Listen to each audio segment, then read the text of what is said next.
সবাইকে আমি আবার ফিরে এসেছি। হ্যাঁ, আমি আগের থেকে একটু বেটার আছি, কিন্তু আমার টিএলের একদম সহ্য হলো না, আমাকে সকাল সকাল ঝেড়ে দিল। কেন কি আমার উঠতে লেট হয়ে গেছে। তারপরে দেখুন, আমি তো কাজ করছি, কিন্তু ও কেন ল্যাপটপ খুলে বসে আছে সেটা জানি না।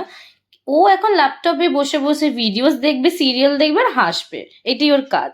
আজকের ওয়েদারটা খুবই সুন্দর, খুবই দারুণ, খুব বৃষ্টি পড়ছিল, মানে খুব কোজি কোজি টাইপের ওয়েদার।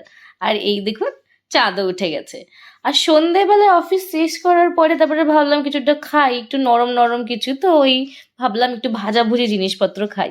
তারপরে একটু গান বান শুনলাম, একটু মুডটাকে একটু ভালো করলাম। তারপরে ঘরের কাজ বাজ করে তারপরে পুজো দেওয়া হলো। পুজো ফুজো দেওয়ার পরে ভাবলাম কি আর করি, গিয়ে জামা কাপড়গুলো ওপরে মেলে দিয়ে আসা হলো। হ্যাঁ, ও ঠাকুরকে এমন করে পুজো দিচ্ছে, মানে ওর মনে কত ইচ্ছা, কেন কি ও চাকরি পাচ্ছে না তো ওই জন্যে এখন ঠাকুরকে ঘুষ দিচ্ছে, প্রতিদিন পুজো করছে।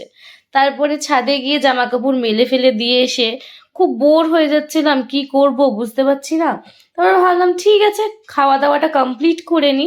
তো খেতে বসে পড়েছি, কিন্তু খেতে গিয়ে দেখুন ও এমন করে খাচ্ছে যেন ও সারাদিন খায়নি। আর হ্যাঁ, সারাদিন ঠিক মতন খাওয়া হয়নি, কিন্তু খাওয়া দাওয়ার পরে ওর প্লেটটা দেখুন শুধু একবার, মনে হবে এক্ষুনি ধুয়ে এনেছে। মানে ও এরকম করেই খায় কি, মানে ওর প্লেট দেখলে লোক ভাববে কি না এটা একটু ধোয়া প্লেট, এর মধ্যে আবার খেতে বসে পড়বে। তারপরে রাস্তায় একটু বেরানোর দরকার ছিল, সেটা দোকানে কিছু কেনার ছিল, তো ভাবলাম মায়ের দর্শন করে যাই।